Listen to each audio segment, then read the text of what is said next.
Subscribe sekarang channel YouTube Novelas Kadina. Bab Gratis. 6156.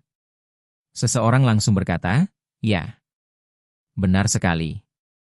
Di era Bapak MA, informasi dan bahan yang tersedia sangat sedikit. Rakyat jelata mengambil hal-hal baik yang diwariskan dari leluhur mereka tanpa menyadarinya. Para kolektor barang antik hanya perlu membawa sejumlah uang tunai dan kupon makanan lalu berjalan-jalan di jalanan. Dan mereka bisa menghasilkan uang dengan kekayaan yang besar.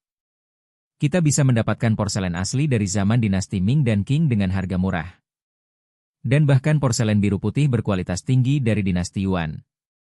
Saya tidak berlebihan ketika mengatakan bahwa di desa-desa sekitar ibu kota, piring yang digunakan para wanita tua untuk memberi makan anjing mereka bahkan memiliki banyak bunga Yuan Qing di atasnya. Jika Anda menukarkannya dengan panci aluminium besar dengannya saat itu, dia pasti akan mengambil panci tersebut. Kamu hanya perlu lari, karena takut dia akan menyesalinya. Dan apa yang Anda tukarkan dengan panci aluminium besar mungkin bisa laku 100 juta di lelang hari ini. Sayang sekali, aku tidak lahir di era itu. Saya pasti sudah menghasilkan banyak uang dan segera membuka museum." Manajer Chen mengirimkan pesan suara pada saat itu, yang isinya kurang lebih sebagai berikut. "Ya, Saudara Liu benar. Industri barang antik kita tidak seperti 20 atau 30 tahun yang lalu. Kita telah memasuki era informasi. Di era informasi, siapapun dapat menemukan informasi yang relevan. Bagaimana mungkin Anda menjual barang bagus dengan harga murah?" Manajer Yao terlalu gegabah dan seharusnya tidak melakukan itu. Dia berkata, "Dalam masyarakat saat ini, saya telah melihat semuanya dengan jelas. Setiap orang punya mimpi untuk tiba-tiba kaya. Ketika Anda berpikir apakah ada barang pusaka terpendam di rumah orang lain dan berpikir untuk membelinya dengan harga murah, Anda sebenarnya telah melihat begitu banyak orang lain yang berhasil menjadi kaya dengan cepat. Kuburan leluhurku telah digali 8 kali, sedalam 3 kaki ke dalam tanah untuk menemukan harta karun. Dalam hal ini, jangan katakan kamu ingin membeli barang-barang bagusnya dengan harga murah, dia juga ingin membeli barang-barang bagus orang lain dengan harga murah. Bukankah semuanya dijual kepada orang-orang bodoh yang bermimpi itu?" Banyak orang langsung memujinya. Manajer Chen pasti orang yang benar-benar mengerti. Sepertinya keputusan Nona Song untuk menyingkirkan Liang Yun dan membiarkan Manajer Chen mengambil alih toko barang antik adalah pilihan yang tepat. Level Manajer Chen jauh lebih tinggi daripada Liang Yun. Manajer Chen langsung tertarik ketika melihat semua orang memujinya dan berkata sambil tersenyum, "Kamu sangat memujiku, jadi aku juga ingin berbagi sedikit pendapat pribadi denganmu. Faktanya, siapapun yang sedikit tahu tentang industri kita tahu bahwa setelah memasuki era informasi, memikirkan untuk membeli barang bagus dengan harga murah telah menjadi hal yang sangat umum dan tidak terlalu sulit. Jadi sekarang banyak orang dengan motif tersembunyi mulai mengubah pikiran mereka. Karena saya tidak bisa mendeteksi kebocoran informasi orang lain, saya akan membuat beberapa kebocoran informasi agar orang lain bisa mendeteksinya. Jadi, stempel giok yang diwariskan dari negeri ini, anggur kekaisaran Qianlong dari Kangxi. Ikan-ikan kayu Shunzi semuanya tercipta, dan mereka semua adalah orang-orang bodoh yang bermimpi menjadi kaya." Seseorang langsung menimpali, "Oh, Manajer Chen benar. Orang bodoh seperti ini sangat langka. Saya bertemu orang bodoh seperti itu minggu lalu. Giok yang saya beli di toko saya seharga 1.800 yuan dijual kepadanya dengan harga serendah 4.000 yuan.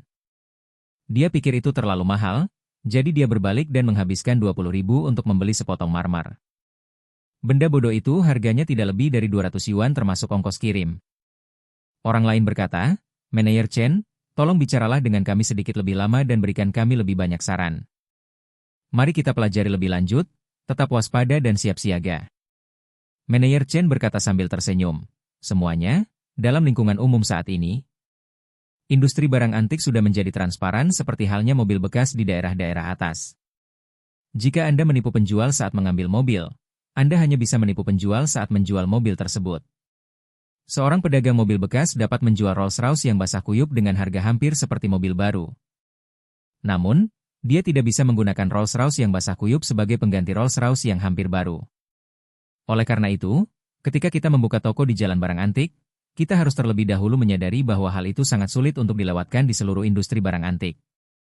Dan kita harus ingat bahwa sekarang kita tidak hanya tidak bisa tertular penyakit apapun, tetapi kita juga harus khawatir akan ditipu.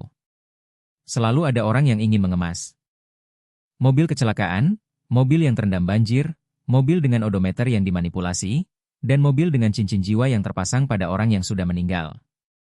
Dan menjualnya ke dealer mobil. Selalu ada juga orang yang ingin mengubah merek berbagai macam barang palsu dan menjualnya kepada kami. Liang Yun telah memikirkan mereka sejak dia datang ke sini.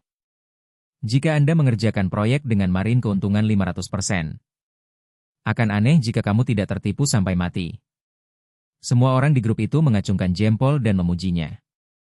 Melihat bahwa waktunya hampir tiba, manajer Chen dengan cepat berkata dalam kelompok. Oh, ngomong-ngomong soal Peter yang tertipu, penjual barang palsu itu datang ke toko kami duluan. Dia membawa patung Buddha perunggu, tapi aku tahu sifat asli orang itu. Jadi saya mengantarnya pergi. Tanpa diduga, setelah saya pergi, dia malah pergi ke tempat manajer Yao. Setelah mengatakan itu, manajer Chen menghela napas dan melanjutkan. Aku tak menyangka orang tua seperti manajer Yao bisa tertipu oleh pembohong seperti itu. Sayang sekali. Banyak orang dalam kelompok itu bertanya, sial. Manajer Chen, apakah dia benar-benar datang kepada Anda untuk menjual barang palsunya? Ya. Manajer Chen buru-buru berkata, saya akan mencari rekaman video pengawasan. Saya menyambutnya di ruang VIP saat itu. Seharusnya ada rekaman pengawasan. Saya akan mencarinya dan mengirimkannya ke semua orang. Ingatlah wajah si pembohong dan bersiaplah lebih di masa depan. Ketika semua orang mendengar ini, mereka tak sabar menunggu. Jadi, semua orang mendesaknya untuk segera mengunggah video tersebut. Manajer Chen sebenarnya sudah mengunduh video itu ke ponselnya sejak lama. Namun, ia sengaja menundanya selama beberapa menit, lalu mengirimkan video tersebut ke grup. Saat video masih dalam proses pengiriman, dia berkata kepada semua orang. Semuanya, saya sudah mengirim videonya, dan semuanya akan segera menerimanya. Namun harap diingat, video ini hanya untuk penggunaan internal kami sebagai materi pengajaran negatif.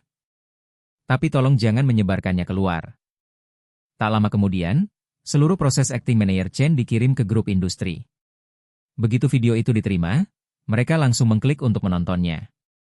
Dalam video tersebut, kemampuan acting manajer Chen berada di puncaknya. Tidak ada yang bisa melihat sedikit pun acting di sana. Namun dalam video tersebut, semua orang juga dapat melihat bahwa patung Buddha perunggu itu memang terlihat seperti sesuatu yang baik. Jika itu benar-benar dipegang di depannya, apa yang akan terjadi? Jika kamu tidak melakukannya dengan baik, kamu akan tertipu. Dan ketika semua orang melihat bahwa manajer Chen dapat dengan mudah membaca tipu daya lawan, mereka tak bisa menahan diri untuk tidak mengaguminya. Seperti kata pepatah, seorang ahli dapat mengetahui kapan ia melakukan langkah yang tepat. Manajer Chen menjelaskan makna sebenarnya dari kalimat ini secara gamblang dalam video tersebut. Seberapapun baiknya para pemalsu menyamarkan barang tersebut, mustahil untuk menipu para ahli sejati. Bab 6157. Sama seperti manajer Chen, hanya dengan melihatnya saja, dia bisa tahu bahwa barang ini adalah objek modern yang telah mengalami penuaan. Alat ini dilengkapi dengan alas yang dibuat pada tahun Xuande dinasti Ming untuk mengaburkan informasi. Hal ini juga membuat banyak praktisi memandang manajer Chen dengan kagum. Sejak manajer Chen mengambil alih toko barang antik, kinerja toko terus menurun. Jadi, sebagian orang selalu berpikir bahwa kemampuan pribadi manajer Chen tidak cukup baik. Namun kali ini, semua orang menyadari sepenuhnya bahwa kekuatan pribadi manajer Chen sudah mencukupi. Alasan penurunan kinerja tersebut mungkin karena industri sedang lesu dan dia belum menemukan peluang bagus. Untuk sementara waktu, pujian yang diterimanya dari dalam grup sangat luar biasa. Manajer Chen sangat bangga. Menurutnya, setelah malam ini, dia akan menjadi anak laki-laki paling tampan di seluruh jalan barang antik itu. Legenda tentang dirinya pasti akan menjadi semakin menakjubkan seiring terus menyebar. Hal itu akan membantu meningkatkan statusnya di industri ini. Tidak diragukan lagi, ini akan sangat membantu. Pada saat itu, seseorang dalam kelompok tersebut menyarankan, Manajer Chen, akun video pendek saya memiliki lebih dari 10.000 penggemar. Mohon izinkan saya secara lisan dan saya akan mengunggah video ini ke akun video saya. Mungkin Anda bisa menjadi populer. Yang lain juga ikut berkomentar, ya. Unggah saja ke platform video pendek. Video pendek tentang penilaian harta karun sedang sangat populer sekarang. Jika manajer Chen merilis video ini, pasti akan menjadi populer. Izinkan saya mengunggahnya juga. Meskipun saya tidak memiliki banyak penggemar, Saya masih memiliki lebih dari 3.000 penggemar. Manajer Chen menjadi bersemangat ketika mendengar ini dan berpikir dalam hati. Mungkinkah saya akan menjadi selebriti? Internet dengan video ini? Seharusnya besar, kan? Karena ragu, dia langsung berkata pada dirinya sendiri, apa sulitnya ini? Beberapa hari yang lalu, ada seorang gadis cantik yang mendominasi daftar beberapa kali karena dia mengucapkan kata, senjata, dengan sangat lantang. Ya Tuhan, aku berani, banyak akal, dan mampu membedakan mana yang palsu. Jika ini diunggah ke internet, saya mungkin akan menjadi penilai harta karun yang diakui. Setelah memikirkan hal ini, dia langsung berkata kepada semua orang. Secara pribadi, saya tidak peduli jika Anda ingin mempostingnya. Posting saja. Tapi saya ingin mengingatkan semua orang bahwa meskipun saya tidak peduli dengan hak citra, sebaiknya kalian menyunting wajah si pembohong itu. Jika tidak, jika dia datang mengganggu Anda, akun Anda akan diblokir atau Anda harus memberikan kompensasi. Semua orang setuju. Jangan khawatir, kami hanya akan menunjukkan wajah Anda, Manajer Chen. Manajer Chen menghela napas lega. Dia tidak berani membongkar aib adik laki-laki Ervin hanya untuk menjadi terkenal demi dirinya sendiri. Dan meminta orang-orang ini untuk memasang kode pada adik laki-laki Ervin. Lalu, dia teringat sesuatu lagi dan dengan cepat menambahkan. Ngomong-ngomong, siapapun yang mempostingnya, kirimkan saja tautannya kepada saya. Ketika semua orang melihat bahwa pemilik sebenarnya setuju, apa yang seharusnya mereka ragukan? Jadi, semua orang cukup mengunduh video tersebut ke ponsel mereka dan mengunggahnya ke platform video pendek. Setelah beberapa saat, beberapa tautan video pendek dikirimkan. Manajer Chen buru-buru menemui setiap orang satu persatu untuk melihat siapa yang memiliki lebih banyak penggemar. Kemudian dia menggertakkan giginya dan menggunakan uangnya sendiri untuk diam-diam menginvestasikan 5.000 yuan dalam mempromosikan video yang diunggah oleh orang yang memiliki penggemar terbanyak. Menurutnya, meskipun 5.000 yuan itu menyakitkan, itu pasti sepadan untuk mempromosikan dirinya. Dan manajer Chen sangat perhitungan. Ketika dia berinvestasi dalam promosi, J secara spesifik mendefinisikan ruang lingkup promosi. Dia hanya mempromosikan pengguna lokal di Aurose Hill. Alasan mengapa dia hanya mempromosikan pengguna lokal adalah karena dia tahu betul bahwa trafik yang dapat dibeli dengan 5.000 yuan tidaklah banyak. Jika cakupannya tidak ditentukan, lalu lintas akan terlalu tersebar. Sekarang setelah ia terlibat dalam lingkaran barang antik Aurose Hill, tentu saja ia pertama-tama mencari cara untuk meningkatkan reputasinya di Aurose Hill. Sebaiknya ia menampilkan dirinya sebagai seorang ahli barang antik lokal di Aurose Hill. Sehingga secara perlahan dapat menembus seluruh provinsi dan seluruh wilayah Tiongkok Timur. Akhirnya, ini berlaku di seluruh negeri. Oleh karena itu, cara yang paling hemat biaya adalah dengan membiarkan sebanyak mungkin pengguna lokal Aurose Hill melihat Anda terlebih dahulu. Selain itu, ia juga memiliki pemikiran lain, yaitu, jika Warnia, ketua grup lagu, melihat video ini, dia pasti akan memandanginya dengan kagum. Jika Warnia bisa menganggapnya serius, maka karirnya akan segera melesat. Tak lama kemudian, investasi video sebesar 5.000 yuan menjadi populer di Aurose Hill. Video tersebut dengan cepat melampaui 10.000 penayangan dan kemudian melampaui 50.000 dalam hitungan menit. Hampir semua komentar memuji manajer Chen.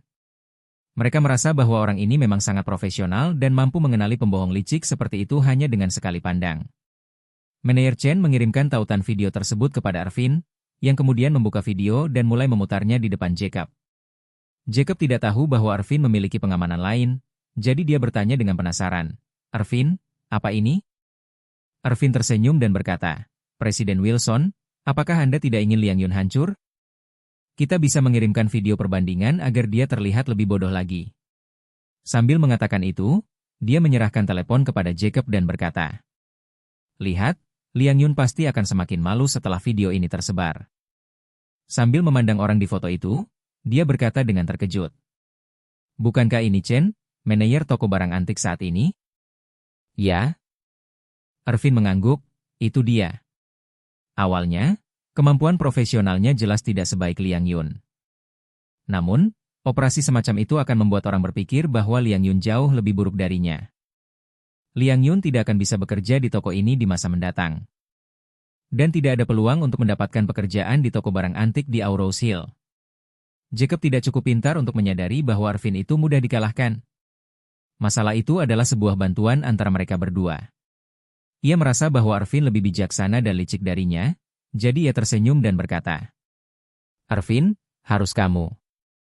Ervin terkekeh dan berkata, "Presiden Wilson, reputasi Liang Yun akan hancur total malam ini. Kurasa dia harus berkemas dan pergi lebih awal besok pagi. Jika dia bersikeras melakukannya di sini, dia pasti akan merugi. Masih ada lebih dari 10 atau 200 ribu. Dan bahkan tidak ada uang sepeser pun yang tersisa setelah membayar sewa. Dia pasti tidak akan sanggup menanggungnya saat itu." Oke.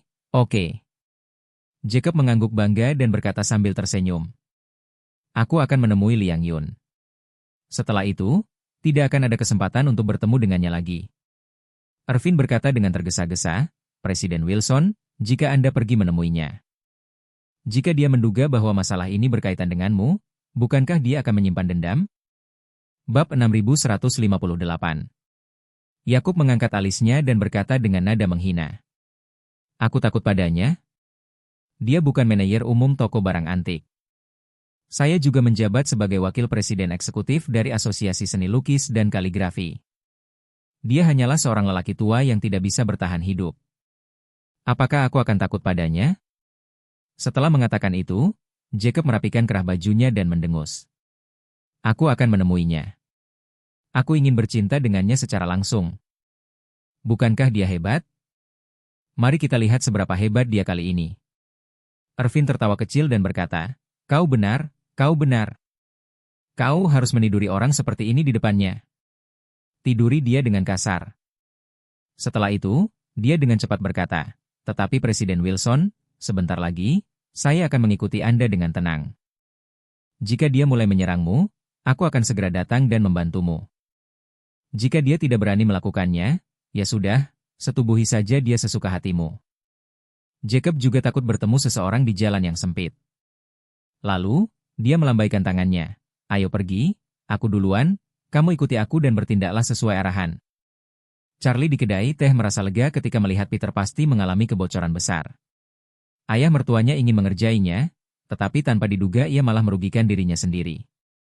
Meskipun Charlie menduga bahwa ayah mertuanya pasti telah menghasilkan sejumlah uang, tidak akan ada kerugian nyata. Namun dengan karakternya, begitu dia tahu bahwa dia telah memberikan keuntungan puluhan juta, kemungkinan besar dia akan tidak bisa makan selama beberapa hari. Namun, Charlie berpikir ini adalah hal yang baik. Setidaknya, ayah mertua harus diberi pelajaran. Sekalipun ia telah menghasilkan 200.000 yuan, ia lebih memilih tidak menghasilkan 200.000 yuan daripada Peter menghasilkan lebih banyak.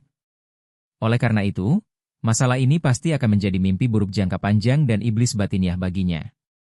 Adapun Ervin, Charlie juga berencana untuk mencari kesempatan untuk memberinya pelajaran. Pria ini memang sangat cerdas, tetapi ia harus menggunakan kecerdasannya di jalan yang benar. Jika tidak, dia harus mencari kesempatan untuk mencambuknya. Tepat ketika Charlie merasa lega dan siap meninggalkan kedai teh dan pulang, sesosok wajah yang familiar tiba-tiba muncul di sudut persimpangan di lantai bawah. Ternyata itu adalah ayah mertuanya, Jacob, yang berjalan menghampiri dengan ekspresi bangga di wajahnya. Tak lama kemudian, Ervin juga muncul secara diam-diam di belakang Jacob. Charlie tak kuasa menahan diri untuk berpikir dalam hati, apakah ini sebuah penghinaan? Jadi dia kembali duduk di kursinya, berencana untuk menyaksikan keseruan itu. Saat itu, Peter sedang memotret patung Buddha perunggu di dalam toko. Dia mengetahui beberapa situs web tempat para kolektor barang antik dari seluruh dunia berkomunikasi satu sama lain. Dia berencana mengirimkan patung Buddha perunggu itu ke situs web lokal Tiongkok dan menawarkan harga yang lebih menguntungkan daripada harga pasar untuk melihat apakah ada seseorang yang ingin segera membelinya. Situs web semacam ini umumnya relatif bersifat pribadi. Operator tersebut tidak mengambil inisiatif untuk melakukan promosi besar-besaran. Sistem ini sepenuhnya bergantung pada undangan tatap muka kepada para pemain kelas atas secara offline. Tempat ini sangat mirip dengan klub kelas atas. Namun, klub semacam ini hanya beroperasi secara online, dan hanya peringkat serta kekuatan saja yang dianggap cukup. Anda baru akan mengetahui keberadaan situs web semacam ini setelah mencapai peringkat tertentu. Di situs web semacam ini, para pemain besar akan memposting informasi jual beli. Seringkali, para pemain kelas atas lebih suka menjaga profil rendah saat bertukar koleksi dan tidak ingin melalui lelang. Jadi mereka akan melakukannya secara tatap muka melalui saluran ini. Saling menghubungi, dan jika mereka tertarik satu sama lain, mereka juga akan melakukan transaksi offline yang dirahasiakan. Inilah sebabnya mengapa, untuk banyak koleksi, semua orang hanya tahu bahwa koleksi itu ada, tetapi mereka tidak tahu siapa pemiliknya. Peter mendaftarkan akun baru di situs web ini dan membayar biaya pendaftaran sebesar 10.000 yuan. Situs web ini anonim, jadi sangat aman. Setelah mendaftarkan akun tersebut, ia berencana untuk mengunggah foto dan informasi tentang patung Buddha perunggu itu, lalu menetapkan harga sebesar 20 juta. Menurutnya, harga ini tidak tinggi. Nilai patung Buddha perunggu berlapis emas itu diperkirakan sekitar 100 juta. Namun sekarang setelah obligasi pemerintah hilang, diskon 30% menjadi wajar. Berdasarkan diskon 30%, dia telah menurunkan harga lagi sebesar 10 juta atau 20 juta. Bisa dibilang ini adalah penawaran yang sangat bagus. Selain itu, hanya ada sedikit sekali patung Buddha perunggu dari dinasti Song Utara. Dan terkadang, tidak ada produk baru yang dapat diproduksi dalam setahun. Para kolektor yang benar-benar menginginkannya bahkan rela membayar harga premium. Jadi dia percaya bahwa selama barang-barang itu dikirim, barang-barang itu seharusnya tersedia malam ini juga. Saat ia sedang menulis kata pengantar, terdengar ketukan di pintu.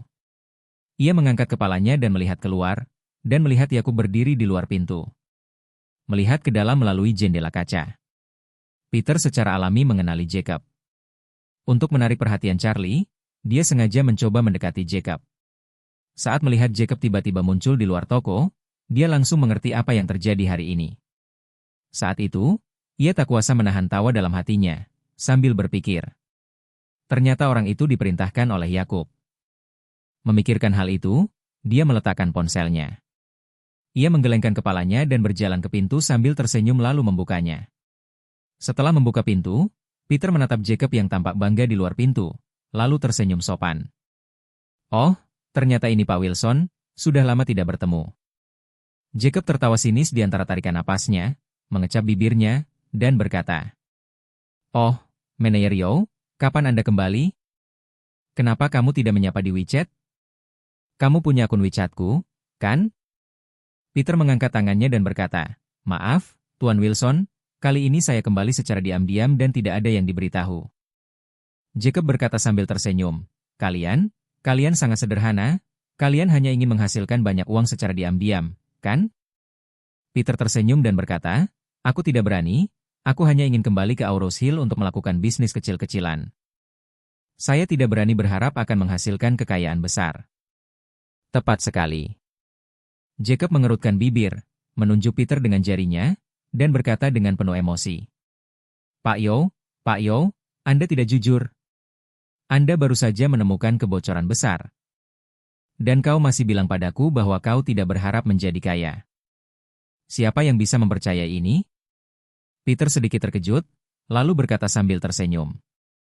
"Oh, informasi dari Tuan Wilson sangat bagus, saya baru saja menerimanya, dan Anda sudah mendengar beritanya." Sambil melihatnya, dia berkata dengan sedikit rendah hati, "Saya juga beruntung. Saya menerima barang yang cukup bagus. Sejujurnya, ini sama sekali tidak direncanakan. Saya tidak menyangka akan menemukan hal seperti itu tepat setelah saya membuka bisnis." Jacob berkata dengan nada meremehkan, "Oh, kau belum juga terbangun dari mimpi ini?" "Saya?" tanya Peter dengan terkejut. "Apa maksud Tuan Wilson dengan ini?" Jacob berkata dengan sinis, "Lihatlah situs web video pendek itu, kamu akan menjadi terkenal di kalangan barang antik Auros Hill. Sekarang semua orang di industri ini memberimu julukan si kakek tua yang mencari uang di jalanan barang antik.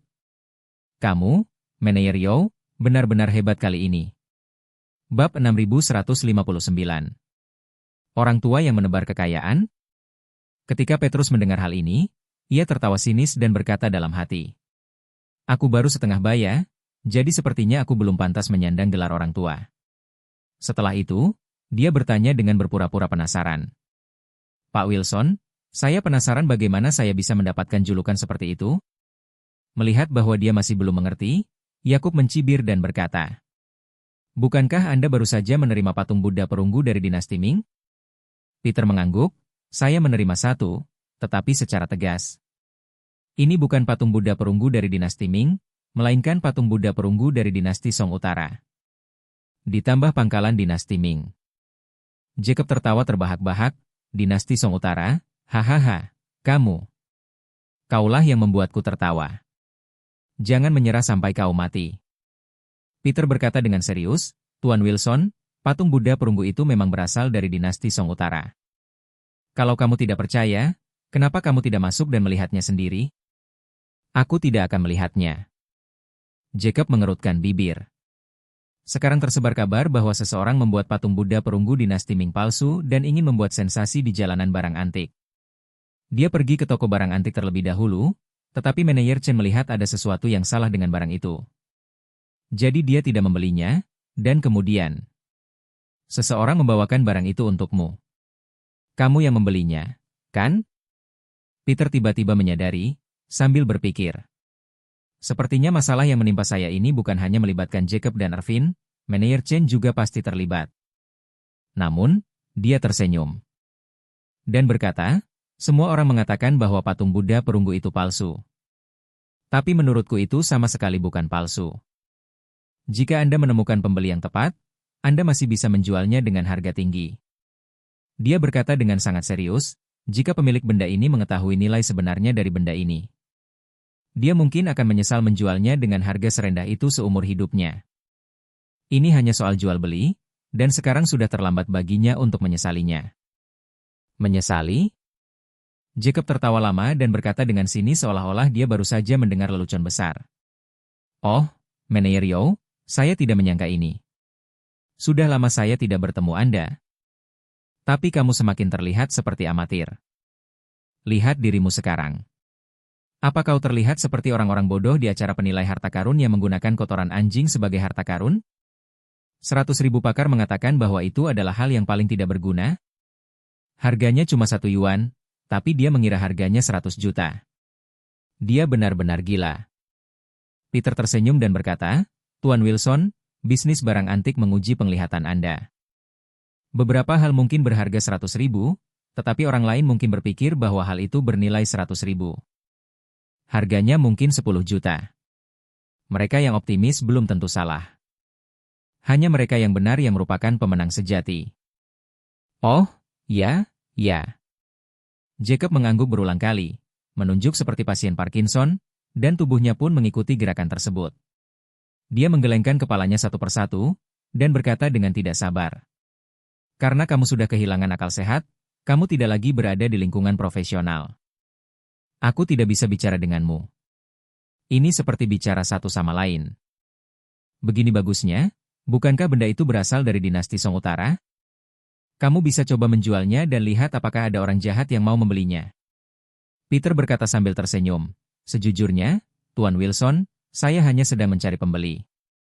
Jika benda ini cepat, kemungkinan besar akan hancur dalam 1 malam. Dan jika prosesnya lambat, tidak akan memakan waktu lebih dari 3 hari. Wajah Yakub penuh dengan ejekan, dan nada bicaranya penuh dengan penghinaan. Peter, kamu bertarung hari ini. Kamu buta? Bahkan orang-orang terkenal karena membawa barang. Sekarang semua orang di pasar tahu bahwa barang-barang yang Anda miliki adalah barang palsu. Bahkan orang bodoh pun tidak bisa membeli barang sampah seperti milikmu ini. Bagaimana Anda berharap bisa menjualnya? Percaya saya beritahu, Anda tidak bisa menjualnya bahkan seharga 50.000 yuan. Setelah itu, dia melihat toko Peter yang kosong dan berkata dengan sinis. Kurasa kamu menghabiskan semua uang itu untuk membuka toko, kan? Jika kamu menginjak jebakan ini, kamu akan memiliki ingatan yang lebih panjang. Mulai sekarang, jadilah orang yang tidak mencolok. Jika seseorang memukulmu dengan vas pecah, kamu akan dikejar dan dipukuli. Kamu akan dihukum karena melakukan hal-hal buruk itu. Peter tahu bahwa Yakub pasti menyesal telah menyinggung perasaannya sejak awal. Sebenarnya, itu bukanlah niat awalnya. Dia melakukannya hanya sebagai upaya terakhir agar Charlie bisa mendapatkan 9 kitab suci surgawi yang misterius. Lalu, ia mengangkat tangannya kepada Yakub, dan ia berkata dengan sangat jujur. Tuan Wilson, Anda tersinggung oleh saya di masa lalu, tetapi keadaan saat itu memang istimewa. Saya juga bekerja untuk orang lain, dan dia harus melakukan banyak hal. Saya ingin meminta maaf kepada Anda di sini. Setelah itu, ia mundur selangkah, sedikit membungkuk kepada Yakub, dan berkata, saya berharap di masa depan, Saya mungkin harus tinggal di Aurous Hill untuk waktu yang lama untuk mengemis makanan. Saya harap kita bisa mengesampingkan dendam lama dan menjadi teman. Jacob berkata sambil tersenyum, tidak apa-apa untuk melupakan dendam masa lalu. Tapi mustahil untuk menjadi teman. Kamu sangat tidak beruntung, dan aku tidak bisa lagi menyimpan dendam padamu. Saat berbicara, dia mengubah topik pembicaraan dan berkata dengan dingin. Tapi, kamu tidak bisa tinggal di Aurous Hill jika kamu mau. Setelah kejadian ini, Anda mungkin tidak akan bisa bertahan di industri ini. Jika aku jadi kau, aku akan segera meninggalkan Aurous Hill dengan ekor di antara kedua kakiku. Atau bahkan meninggalkan provinsi ini dan pergi ke tempat yang berjarak 1000 km di mana tidak ada yang mengenal saya, memulai hidup baru, dan mungkin masih bisa makan sesuatu. Bab 6160. Peter tersenyum dan berkata, "Mengapa?" "Saya turut prihatin atas keadaan Anda, Tuan Wilson. Saya hanya berharap setelah Anda pergi dari sini, Anda tidak akan menargetkan saya lagi." "Terima kasih." Jacob mengerutkan bibirnya, "Tuanku memiliki banyak harta, dan aku terlalu malas untuk berdebat denganmu. Jadi, mintalah berkat untuk dirimu sendiri."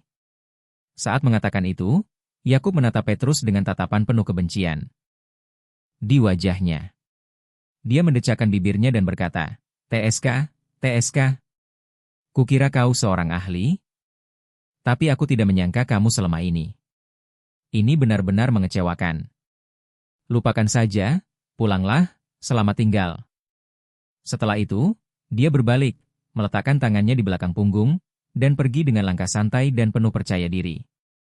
Peter menatap punggungnya, menghela napas pelan, dan berpikir dalam hati.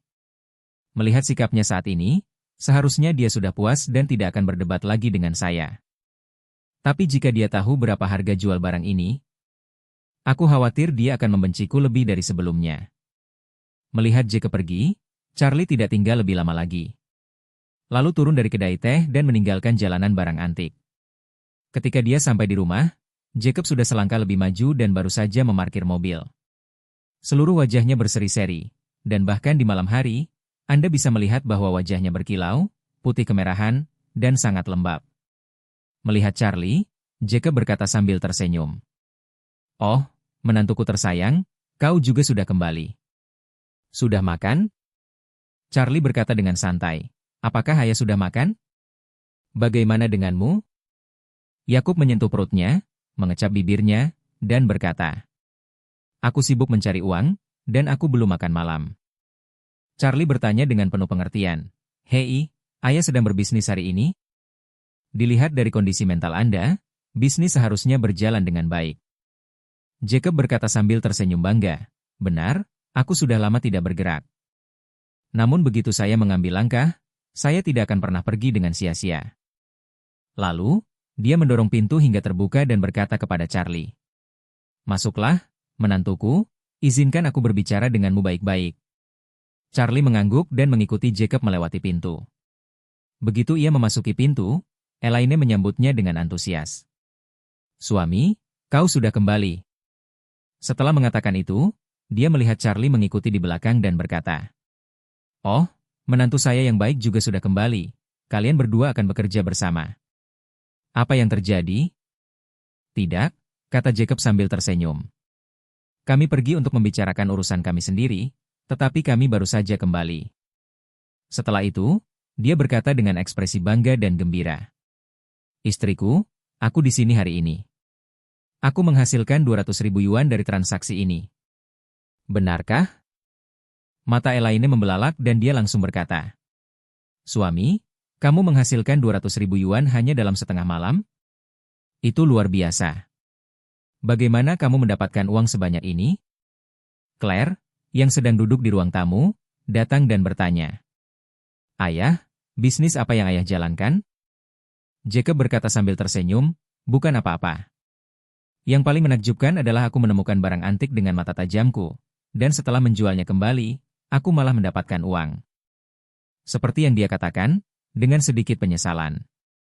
Hanya saja, kekuatan finansial pembeli tidak terlalu kuat. "Awalnya saya ingin mendapatkan 400.000 yuan, tetapi saya tidak mampu karena dia sudah tidak punya uang sebanyak itu lagi. Jadi saya harus mendapatkan sedikit lebih sedikit." Elaine dengan cepat berkata, Ya ampun, laba bersih 200.000 yuan itu jumlah yang besar bagi banyak orang. Kamu tidak mungkin menghasilkan uang sebanyak itu dalam setahun. Setelah mengatakan itu, dia dengan cepat bertanya. Suami, rencana penerbangan kita besok pagi tidak berubah, kan? Jacob berkata, tidak ada perubahan, jangan khawatir. Penerbangan akan berangkat pukul 10.30 besok pagi. Kelas 1. Tiketnya sudah dibeli. Luar biasa. Elaine bertepuk tangan dengan gembira. Kita sudah lama tidak pergi keluar. Kita harus bersenang-senang kali ini. Charlie berkata, Ayah, Ibu, pesawat berangkat pukul 10.30, dan ada banyak prosedur penerbangan internasional. Kamu akan sampai di bandara sekitar jam 8.30, kan? Ya, kata Jacob. Kita akan mendapatkannya paling lambat pukul 8.30, dan pukul 9 kita akan naik pesawat. Charlie mengangguk, kalau begitu, Claire dan aku akan mengantarmu bersama besok pagi. Claire juga dengan cepat berkata, ya, kami akan mengantarmu ke bandara bersama-sama. Jacob berkata sambil tersenyum, itu bagus sekali. Seperti yang dia katakan, dia tidak bisa menahan diri untuk tidak berkata. Dubai tidak memerlukan visa. Kalau kalian berdua tidak ada kegiatan, kenapa tidak ikut bersama kami? Akan sangat menyenangkan jika kami bisa berlibur bersama keluarga. Setelah mendengar hal ini, Elaine merasa bahwa informasi tersebut sangat dapat dipercaya. Kuncinya adalah mengajak Charlie ikut serta. Dia pasti akan membayar belanjaan itu. Lalu, bukankah mereka akan menabung uang itu untuk diri mereka sendiri? Tanpa sadar Claire berkata pada saat itu. Ayah, aku sudah berada di Amerika Serikat, dan aku tidak banyak bertanya tentang urusan perusahaan. Dan para karyawan telah bekerja tanpa saya. Jika saya tidak segera bertindak dan mengawasi status pekerjaan mereka, akan ada banyak masalah yang menumpuk untukku. Setelah itu, dia dengan cepat menambahkan, lagi pula, bukankah kamu dan ibu akan berbulan madu? Jadi, kamu dulu bersenang-senanglah, dan kita akan pergi bersama sebagai keluarga saat ada kesempatan lain kali.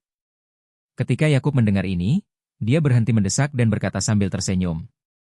Baiklah, kalian anak muda. Kalian harus mengutamakan karir kalian.